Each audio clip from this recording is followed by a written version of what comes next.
പുതുമയാർന്ന ഒരു അധ്യായത്തിലേക്ക് ഏവർക്കും സ്വാഗതം. നഗരമധ്യത്തിൽ ഒരു നാട്ടിൻപുറം എന്ത് രസമായിരിക്കും! പ്രകൃതിയെയും പൂക്കളെയും ജീവജാലങ്ങളെയും പക്ഷികളെയും ഒക്കെ സ്നേഹിച്ചും പരിപാലിച്ചും നഗരഹൃദയത്തിൽ ഒരു വീട്ടമ്മ മാതൃകയാവുകയാണ് മീര നായർ. തിരുവനന്തപുരം പൂജപ്പുരയിലാണ് മീരയുടെ വസതി. ഒരുപക്ഷെ മീരയുടെ അച്ഛനെ നമ്മൾക്ക് ഏവർക്കും സുപരിചിതമായിരിക്കും. സമർത്ഥനായ പോലീസ് ഓഫീസർ എന്ന പേരെടുത്ത മിന്നൽ പരമേശ്വരൻ നായർ. പാരമ്പര്യമായി ലഭിച്ചതാണ് മീരയ്ക്ക് ഈ പ്രകൃതിയോടുള്ള സ്നേഹം. ഔഷധ ഗുണമുള്ള മരങ്ങളും ഫലഭൂയിഷ്ടമായ തണൽ മരങ്ങളും ഒപ്പം ആടും കോഴിയും പശുവും പൂച്ചയും ഒക്കെ ഒരുമിക്കുന്ന ഒരു ജൈവ ഭൂമിക. കഴിഞ്ഞ 3 പതിറ്റാണ്ടിലേറെയായി പ്രകൃതിയുടെ ഹരിതാപമായ ഇടമാണ് മീരയുടെ വസതി. കച്ചവട താല്പര്യത്തോടുകൂടി മാത്രമല്ല മീര ഈ അരുമകളെ പരിപാലിക്കുന്നത്. തന്റെ കുടുംബജീവിതത്തിനിടയിലും ഈ അരുമകളെയെല്ലാം പരിപാലിക്കുവാനും പരിരക്ഷിക്കുവാനും മീര സമയം കണ്ടെത്തുന്നു. മീരയുടെ ഹരിതാപമായ ലോകത്തേക്ക് നമുക്ക് കടന്നു ചെല്ലാം ഇന്നത്തെ പെൺമയിലൂടെ.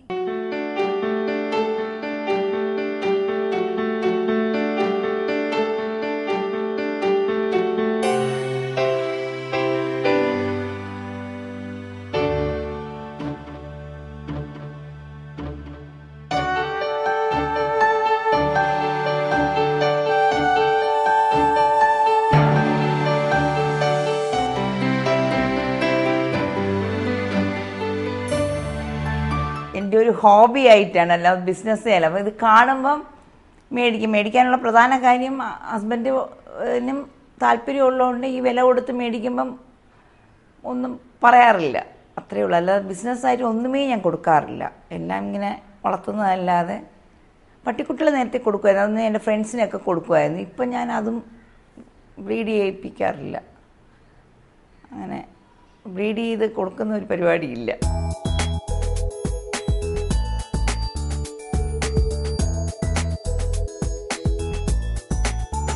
പ്രധാനപ്പെട്ട പശുക്കൾ ഇപ്പം ഞാൻ നോക്കുന്നത് മറ്റേ നമ്മളെ ഇതായിട്ടുള്ള കപില, വെച്ചൂർ, നാടൻ ബ്രീഡുകളാണ്.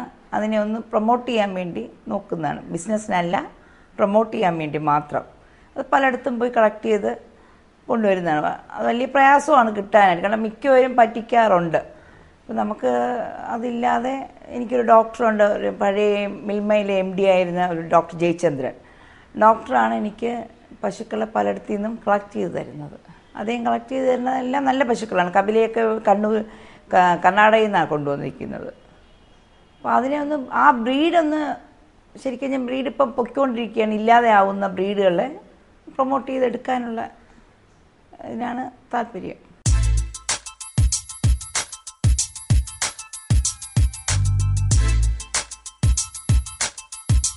പൂച്ച പേർഷ്യൻ ക്യാറ്റാണുള്ളത് 2 എണ്ണം. അത് ശരിക്കും ഞാൻ വീട്ടിനകത്താണ്. പക്ഷെ വീട്ടിനകത്ത് ഞാൻ മിക്കവാറും കതവ് തുറന്നു കഴിഞ്ഞാൽ ഒരു വെളിയിൽ ചാടിക്കളയും. അപ്പം പിന്നെ വേറെ ബ്രീഡുമായിട്ട് ഇതായിപ്പോവും. അതുകൊണ്ട് വീട്ടിനകത്തേ ഇടുകയുള്ളൂ. പിന്നെ ഭയങ്കര ഏറിയാണ്. അപ്പം നമ്മളെന്നും ബ്രഷ് ചെയ്യണം. എൻ്റെ ഫുഡും വേറെയാണ്. കാരണം ഫുഡ് എന്ന് പറഞ്ഞാൽ കാറ്റ് ഫീഡ് കൊടുക്കും, പിന്നെ ലിവറാണ് കൊടുക്കുന്നത്. ലിവർ കുക്ക് ചെയ്ത് മഞ്ഞളോട്ട് കുക്ക് ചെയ്ത് അത് മാത്രം കൊടുക്കും.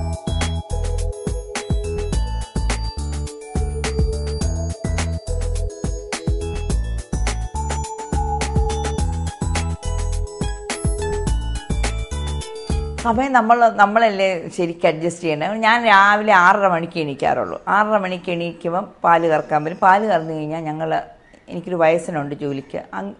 വയസ്സിന് ജോലിക്കുന്നില്ല, ഞാൻ എൻ്റെ വീട്ടിലെ ജോലി എല്ലാ കാര്യവും അങ്ങേരാണ് നോക്കുന്നത്.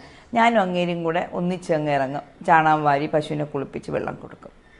ഒരു 10 മണിയാകുമ്പോൾ ഞങ്ങളെ ഫാമിലുള്ള എല്ലാ ജോലിയും തീരും. അത് കഴിഞ്ഞാൽ ഉച്ചയ്ക്ക് 1 മണിക്ക് ഇപ്പം വെള്ളം കൊടുത്തു തുടങ്ങും. അത് കഴിഞ്ഞ് പാല് കറക്കും. പിന്നെ 9 മണിക്കുള്ള അടുത്ത ജോലി. 8 മണിയാകുമ്പം അടുത്ത ഫീഡ് കൊടുക്കണം. അത്രയും അതൊരു സിസ്റ്റമാറ്റിക്കായിട്ട് അങ്ങ് പോകും. കാരണം ഒരാൾക്കൊരു കാര്യത്തിനോട് ഇഷ്ടമുണ്ടെങ്കിൽ ചെയ്യുന്നതിന് പ്രയാസം വരത്തില്ലല്ലോ. നമുക്കൊരു കാര്യത്തിനോട് അതിനോട് താല്പര്യം ഉണ്ടെങ്കിൽ നമുക്ക് ഏത് ജോലി ഒരു പ്രയാസമായിട്ട് തോന്നാറില്ല. എന്നാൽ ഞാൻ എല്ലായിടത്തും പോകാറുണ്ട്, ലോങ് ട്രിപ്പ് എല്ലാം പോകാറുണ്ട്. അപ്പോഴൊക്കെ ഞങ്ങൾക്ക് എസ്റ്റേറ്റ് ഉണ്ട്. അപ്പോൾ അവിടുത്തെ ജോലിക്കാരെയും കൂടെ 2 പേരെ വന്ന് നിൽക്കാൻ പറയും. പക്ഷെ അതിന് ശമ്പളം വേറെയാവും. എന്നാലും നമുക്ക് പോകുമ്പം സേഫായിട്ട് പോകാമല്ലോ എന്നുള്ള.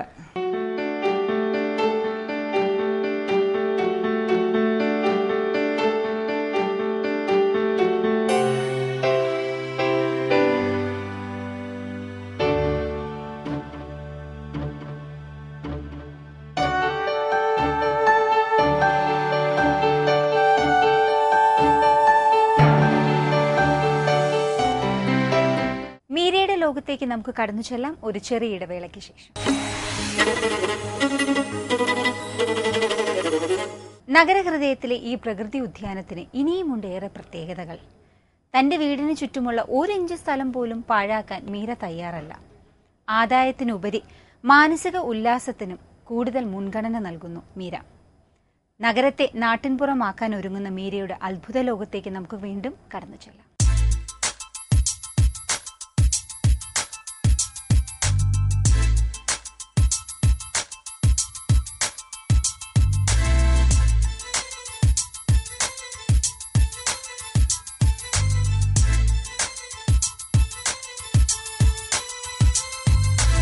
പശുക്കൊക്കെ അതിൻ്റെതായ ഫീഡുകളുണ്ട്. കേസിൻ്റെ ഫീഡ്, പുല്ല്. ആഴ്ചയിൽ ഒരു ദിവസം ഫാം ഹൗസിൽ നിന്ന് മറ്റേ സുവേജ് ഫാമിൽ നിന്ന് പുല്ല് വരും. അതെല്ലാം നമ്മൾ മേടിക്കുകയാണ് ചെയ്യുന്നത്. അത് ഒരു 20 കെട്ട് കൊണ്ടുവരും. പിന്നെ വൈക്കോല്, പിന്നെ പുണ്ണാക്ക്, ആ ഫീഡെല്ലാം കൊടുക്കും. കോഴിയൊക്കെ ആണെങ്കിൽ ഗോതമ്പ്, അങ്ങനെയൊക്കെ. പിന്നെ പട്ടിയൊക്കെ മീറ്റും റൈസും, പിന്നെ പാലും. മുട്ട ഇവിടെ ഉള്ളതുകൊണ്ട് മുട്ടയും പാലും കൂടെ അടിച്ചു കൊടുക്കും. ചിലപ്പോൾ ബ്രെഡും പാലും കൂടെ അടിച്ചു കൊടുക്കും. അങ്ങനെയാണ്.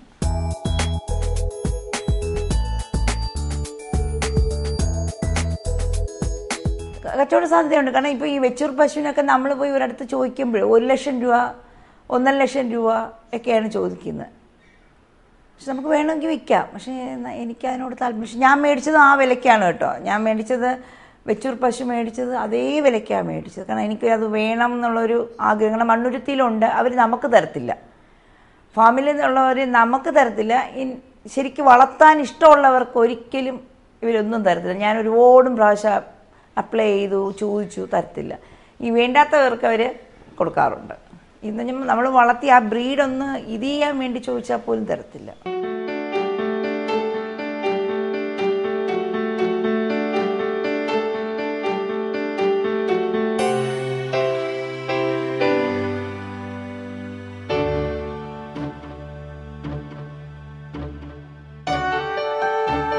പക്ഷെ അതിനൊക്കെ നമ്മൾ അതാത് സമയങ്ങളിലുള്ള വാക്സിനേഷനുണ്ട്. പിന്നെ ഡോക്ടേഴ്സ് എവറി വീക്ക് വന്ന് നോക്കും. ഡോക്ടേഴ്സ് വന്ന് നോക്കി അതിൻ്റെതായ രീതിയിലുള്ളത്. പിന്നെ നമ്മൾ ഈ കൗഷെഡ് ശരിക്കും കഴിഞ്ഞാൽ തൊഴുത്ത് ഇടയ്ക്കിടയ്ക്ക് ബ്ലീച്ചിങ് പൗഡർ ഒഴിച്ച് കഴുകണം, പിന്നെ ലോഷൻ ഒഴിച്ച് കഴുകണം. അങ്ങനെയൊക്കെ ചെയ്ത് കഴിഞ്ഞാൽ വേറെ അസുഖങ്ങളൊന്നും വരത്തില്ല. നീറ്റായിരിക്കണം എപ്പോഴും.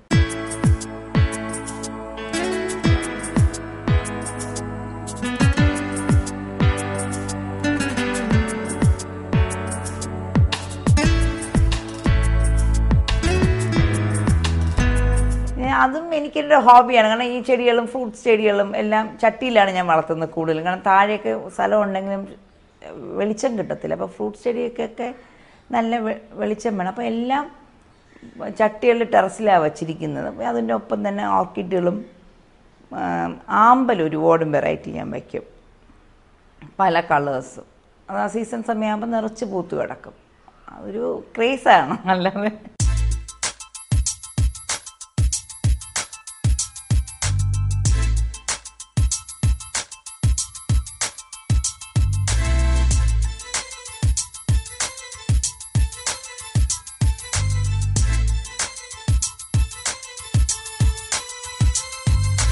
സിറ്റിക്കകത്ത് അങ്ങനെ നടത്തണമെങ്കിൽ അതിൻ്റെ ഒന്നാമത്തെ ലേബർ പ്രോബ്ലം. ഇപ്പം എന്നെ സംബന്ധിച്ചുള്ള ലേബർ പ്രോബ്ലം ഇല്ലാത്തത് ഞാനും കൂടെ ഇറങ്ങി ചെയ്യുന്ന, എനിക്ക് പണി ചെയ്യാൻ അറിയാം. അതുകൊണ്ട് ഒരു ദിവസം അങ്ങേരി ഇല്ലെങ്കിൽ ഞാൻ ചെയ്യും. മറ്റത് നമ്മളെ ഡിപ്പെൻഡ് ചെയ്യാൻ തുടങ്ങിക്കഴിഞ്ഞാൽ ഒന്നും നടക്കത്തില്ല.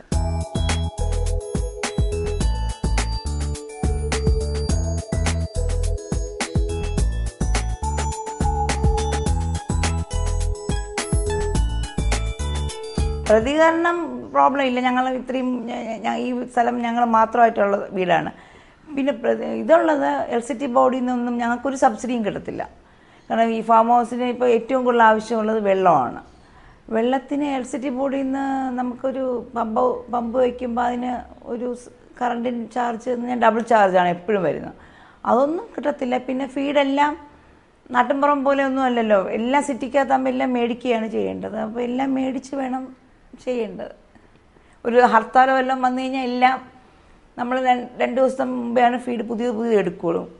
സ്റ്റോക്ക് ചെയ്യാറില്ല പഴയത്. അപ്പോൾ സ്റ്റോക്ക് ചെയ്താൽ അതിന് അസുഖങ്ങൾ വരും.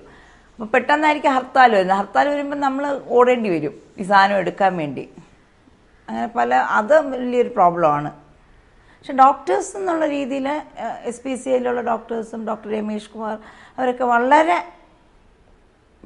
നല്ല ഡോക്ടേഴ്സിനെ വിളിച്ച് അവരും പശുക്കളെ നോക്കുന്നതിലോ വെറ്ററിനറി സൈഡിൽ ഒരു പ്രോബ്ലം ഇല്ല. പക്ഷേ നമുക്ക് ഈ ഒരു സിറ്റിക്കകത്ത് ഉള്ള പരിമിതി ഉണ്ടല്ലോ, അത് വലിയൊരു പ്രോബ്ലമാണ്.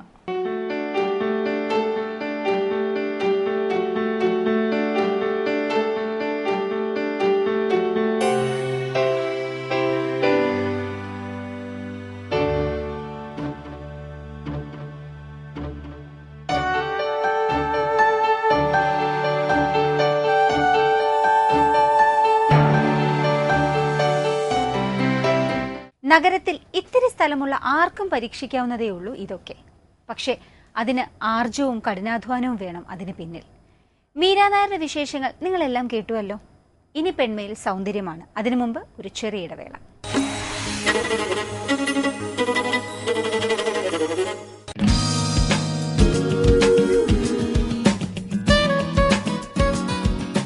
സൗന്ദര്യത്തിലേക്ക് സ്വാഗതം. ഇന്നിവിടെ കാണിക്കാൻ പോകുന്നത് പാർട്ടിക്ക് പോകുമ്പോൾ ചെയ്യാൻ പറ്റിയ മേക്കപ്പാണ്. ഇത് വളരെ എളുപ്പത്തിൽ തന്നെ ചെയ്യാൻ പറ്റിയ ഒരു മേക്കപ്പാണ്. അത് ആർക്കും അതുപോലെ എത്ര സമയം കുറവാണെന്നുണ്ടെങ്കിൽ ഈ മേക്കപ്പ് ചെയ്യാൻ സാധിക്കും.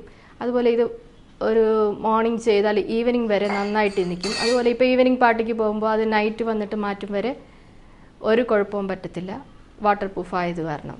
ഇപ്പോൾ ആദ്യമായിട്ട് ക്ലെൻസ് ചെയ്യുകയാണ്.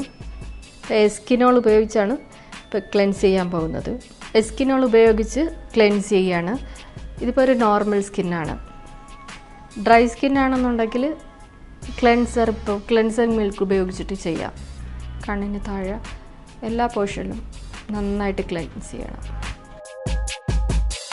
ഇതൊരു നോർമൽ സ്കിന്നായത് കാരണം ഇതിലിനി ഡയറക്റ്റ് തന്നെ പാൻ കേക്ക് അല്ലെങ്കിൽ പാൻ സ്റ്റിക്ക് യൂസ് ചെയ്യാം. ഇപ്പോൾ ഒരു കോമ്പിനേഷൻ സ്കിന്നാണെന്നുണ്ടെങ്കിൽ ഇപ്പം മൂക്കും ഈ ഫോർഹെഡ് ഈ ഭാഗമെല്ലാം T-സോൺ ഏരിയ മുഴുവനും ഓയിലി ആയിരിക്കും. ആ ഭാഗമെല്ലാം ഓയിലി മേക്കപ്പിനുള്ള ബേസ് ഇട്ടിട്ട് ബാക്കി ഭാഗം പാൻ സ്റ്റിക്ക് യൂസ് ചെയ്ത് മേക്കപ്പ് ചെയ്യാം. ക്ലെൻസ് ചെയ്തതിന് ശേഷം ഇപ്പം ഓരോരുത്തർക്കും ചേർന്ന കളറ് സെലക്ട് ചെയ്യണം. ആ മേക്കപ്പ് അല്ലെങ്കിൽ മേക്കപ്പ് കൂടിയതായിട്ട് തോന്നാൻ കാരണം എപ്പോഴും അവരവരുടെ സ്കിന്നിന് ചേർന്ന മേക്കപ്പ് വേണം ഉപയോഗിക്കാനായിട്ട്.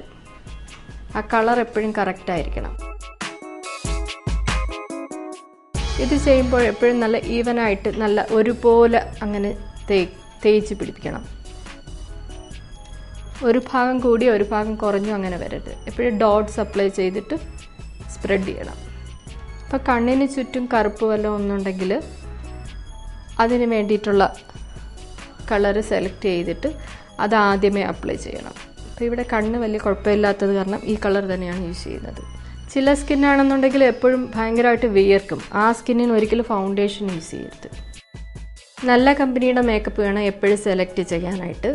അല്ലെങ്കിൽ ആ മേക്കപ്പ് ഒരിക്കലും ലാസ്റ്റ് ചെയ്യത്തില്ല. ചില മേക്കപ്പ് ഉപയോഗിച്ചിട്ട് ചിലർക്ക് അലർജിയൊക്കെ വരും. അതിന് കാരണമെന്ന് വെച്ചാൽ അത് നല്ല കമ്പനിയുടെ സാധനം അല്ലാത്തത് കാരണമാണ്.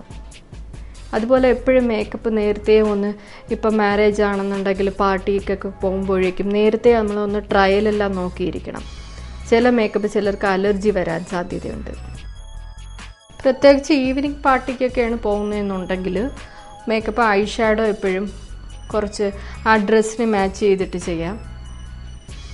ഫൗണ്ടേഷൻ കുറച്ച് അതേ കളർ തന്നെ എപ്പോഴും യൂസ് ചെയ്യണം. കാരണം ഒരിക്കലും അത് കൂടരുത് ഫേസിൽ. മേക്കപ്പ് ഇട്ടതായിട്ടേ തോന്നരുത്. ലാസ്റ്റ് എല്ലാ ഭാഗവും ഒന്നും കൂടി ചെക്ക് ചെയ്യണം. മേക്കപ്പ് എവിടെയെങ്കിലും എക്സ്ട്രാസ് കൊണ്ടുവന്ന് അത് റിമൂവ് ചെയ്യണം. അതുപോലെ മുഖത്ത് മേക്കപ്പ് ഇടുന്നതിനൊപ്പം ചെവിയിലും മേക്കപ്പ് ചെയ്യണം. അല്ലെങ്കിൽ ഫേസ് ഒരു കളറായിരിക്കും, ഈ ചെവിയുടെ ഭാഗം വേറൊരു കളറായിരിക്കും. ഈ മേക്കപ്പ് യൂസ് ചെയ്ത് അതിനുശേഷം എപ്പോഴും ക്ലെൻസിങ് മിൽക്ക് ഉപയോഗിച്ചിട്ട് തന്നെ നന്നായിട്ട് തുടച്ച് മാറ്റണം. ആ മേക്കപ്പ് ഒരിക്കലും മുഖത്ത് കിടക്കാൻ പാടില്ല.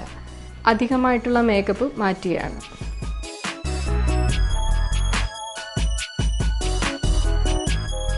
ഇതിനുശേഷം ഇനിയിപ്പോൾ ട്രാൻസ്ലൂസ് പൗഡർ യൂസ് ചെയ്യുകയാണ്. ഇത് യൂസ് ചെയ്യുന്നതുകൊണ്ടുള്ള ഗുണമെന്ന് വെച്ചാൽ ഇത് നല്ല ഈ മേക്കപ്പ് നല്ല സെറ്റായിട്ടിരിക്കും. വൈറ്റ് പൗഡർ യൂസ് ചെയ്താൽ ഒരു ആർട്ടിഫിഷ്യൽ ലുക്കായിരിക്കും. ഈ ട്രാൻസ്ലൂസ് പൗഡർ തന്നെ 3 കളറുണ്ട്. അപ്പോൾ അവരവരുടെ സ്കിന്നിന് മാച്ചായ കളറ് തന്നെ അത് യൂസ് ചെയ്യണം.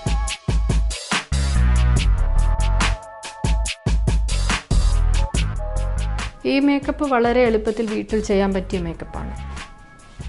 ഒരു ബ്യൂട്ടി പാർലറിൽ പോയില്ലേ കൂടി ഇത് വീട്ടിൽ വളരെ പെട്ടെന്ന് ചെയ്യാൻ പറ്റിയ മേക്കപ്പാണ്.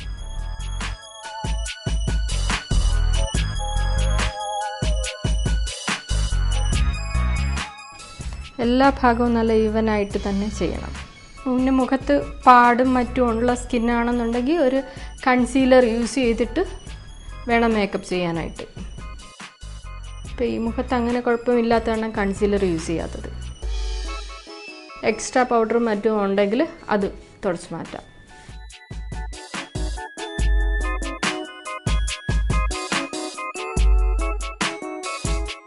ഇനിയിപ്പോൾ നെക്സ്റ്റ് ഐ ഷാഡോ ആണ് യൂസ് ചെയ്യുന്നത്. ഇപ്പോൾ ഡ്രസ്സിന് മാച്ച് ചെയ്ത ഐ ഷാഡോ ആണ് ഇവിടെ ഉപയോഗിക്കുന്നത്. ഇപ്പം ബ്രൗൺസ് കളറാണ് ഉപയോഗിക്കുന്നത്. കാരണം ഇപ്പോൾ ഒത്തിരി എടുത്ത് കാണണ്ടെന്ന് പറഞ്ഞത് കാരണം ഇപ്പോൾ ഐ ഷാഡോ ബ്രൗൺസിൻ്റെ സാധാരണ ഇത് എല്ലാവർക്കും ഇഷ്ടമുള്ള കളറാണ്.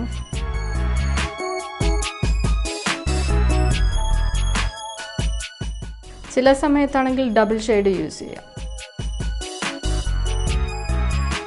ഈ മേക്കപ്പ് പോലെ ഒരു ഭയങ്കര ലൈറ്റ് മേക്കപ്പ് ആയത് കാരണമാണ് ഇപ്പോൾ ലൈറ്റായിട്ട് ഐ ഷാഡോ യൂസ് ചെയ്യുന്നത്. വേണമെന്നുണ്ടെങ്കിൽ ഒരു ഹൈലൈറ്റ് ചെയ്യാം. അത് ഇഷ്ടമുണ്ടെങ്കിൽ മാത്രം ചെയ്താൽ മതി ഹൈലൈറ്റ്. ഇനിയിപ്പോൾ നെക്സ്റ്റ് ഐബ്രോസ് ടച്ച് ചെയ്യുകയാണ്. അപ്പോൾ ഐബ്രോസ് വളരെ ലൈറ്റായിട്ട് ചെയ്താൽ മതി ഐബ്രോ.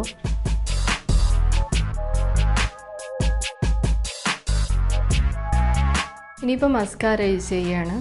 ഇപ്പോൾ കണ്ണിൻ്റെ പീലികളൊക്കെ കുറച്ച് നല്ല തിക്കായിട്ട് തോന്നാൻ വേണ്ടിയിട്ടാണ് മസ്കാര യൂസ് ചെയ്യുന്നത്. ഈ മസ്കാര യൂസ് ചെയ്യുമ്പോഴത്തേക്ക് നമുക്ക് വേണമെങ്കിൽ ഒരു കോട്ട് ചെയ്ത് നല്ലതായിട്ട് ഡ്രൈ ആയിട്ട് അടുത്ത കോട്ടും ചെയ്യാം. മസ്കാര എപ്പോഴും വാങ്ങിക്കേണ്ടത് വാട്ടർ പ്രൂഫ് മസ്കാര തന്നെ ആയിരിക്കണം. അത് കാരണം വിയർക്കുമ്പോൾ അത് ഒട്ടും പോകത്തില്ല, സ്പ്രെഡായി പോകത്തില്ല. അതുകൊണ്ട് അത് കുറച്ച് നല്ലതായിട്ട് ലാസ്റ്റ് ചെയ്യും. പ്രത്യേകിച്ച് ഈ കല്യാണത്തിന് പോകുമ്പോഴും പാർട്ടിക്ക് പോകുമ്പോഴൊക്കെ എപ്പോഴും വാട്ടർ പ്രൂഫ് മസ്കാര തന്നെ ആയിരിക്കണം. പിന്നെ കൺപീലി നന്നായിട്ട് കുറവുള്ളവരാണെന്നുണ്ടെങ്കിൽ 2-3 കോട്ടെങ്കിലും അപ്ലൈ ചെയ്യണം. ഒരു കോട്ട് നന്നായിട്ട് ഉണങ്ങിയ ശേഷം അടുത്ത കോട്ട് അപ്ലൈ ചെയ്യാം. ഐലൈനർ യൂസ് ചെയ്യാൻ പോവുകയാണ്. ഇപ്പോൾ ഓരോരുത്തരുടെയും കണ്ണ് ഒത്തിരി വലിപ്പം വേണോ അത് കുറവാക്കണോ ആ രീതിയിൽ വേണ്ടിയിട്ടാണ് ഐലൈനർ യൂസ് ചെയ്യുന്നത്. കണ്ണിന് ഒത്തിരി വലിപ്പം കൂട്ടാം, അതുപോലെ ഭയങ്കര നാച്ചുറൽ ലുക്ക് തോന്നിക്കാം. അപ്പോൾ അങ്ങനെയാണ് ഇപ്പോൾ ഐലൈനർ ഇപ്പം ഒരു നാച്ചുറൽ ലുക്ക് വരയ്ക്കാൻ പോവുകയാണ്. പല രീതിയിൽ ഐലൈനർ കണ്ണിന് ഉപയോഗിക്കാം. ഇപ്പം ഡാൻസ് പ്രോഗ്രാം മറ്റുമാണെന്നുണ്ടെങ്കിൽ നല്ല തിക്കായിട്ട് ചെയ്യണം. അതുപോലെ ഒരു പാർട്ടി മേക്കപ്പിനാണെങ്കിൽ കുറച്ച് അത്ര തിക്നെസ് വേണ്ട. ഐലൈനർ എപ്പോഴും വാട്ടർ പ്രൂഫ് ആണ് നല്ലത്. കാരണം അത് ഒരിക്കലും സെറ്റ് ചെയ്യുമ്പോൾ അത് പോകത്തില്ല. മാർക്കറ്റിൽ പല തരത്തിലുള്ള ഐലൈനേഴ്സ് കിട്ടും. കേക്ക് ഐലൈനർ ഉണ്ട്. അതിപ്പോൾ ഫിലിം മേക്കപ്പിനൊക്കെ ഉപയോഗിക്കുമ്പോൾ കേക്ക് ഐലൈനറാണ്. ഞങ്ങളിപ്പോൾ ബ്രൈഡൽ മേക്കപ്പിനൊക്കെ ഉപയോഗിക്കുമ്പം കേക്ക് ഐലൈനർ യൂസ് ചെയ്യും. ഇപ്പോൾ ഡെയിലിയിലൊരു വീട്ടിലൊരു ഫംഗ്ഷന് നമ്മൾ തനിച്ചൊരുങ്ങി പോകുമ്പോഴത്തേക്ക് സാധാരണ ഐലൈനർ ആയാലും മതി. ചിലർക്ക് താഴെ ഐലൈനർ എഴുതുന്ന ഇഷ്ടമല്ല, അത് കാരണം കാജലാണ് എഴുതുന്നത്. കാജലാണെന്നുണ്ടെങ്കിൽ കുറച്ച് തിക്കായിട്ട് വേണമെങ്കിൽ 1-2 കോട്ടിടാം. ലിപ്സ്റ്റിക് ഇടുന്നതിന് മുമ്പായിട്ട് ലിപ്പ് ലൈൻ വരയ്ക്കുകയാണ്. ഇപ്പോൾ ലിപ്പ് ലൈൻ വരയ്ക്കുന്നത് എന്താണെന്ന് വെച്ചാൽ ഇപ്പം ഓരോ ലിപ്സിന് ഇപ്പോൾ ലിപ്പിൻ്റെ തിക്നെസ് കൂട്ടുകയും കുറയ്ക്കുകയും ചെയ്യാം. ചില ലിപ്സിൻ്റെ മുകൾ ഭാഗം തീരെ ചെറുതാണെങ്കിൽ നമുക്ക് കയറ്റി വരയ്ക്കാം, കുറച്ച് തിക്നെസ് കൂട്ടി കാണിക്കും. പക്ഷെ അത് നാച്ചുറൽ ലുക്ക് തന്നെ ആയിരിക്കും. ചിലത് നമുക്ക് കുറച്ചും കാണിക്കാം.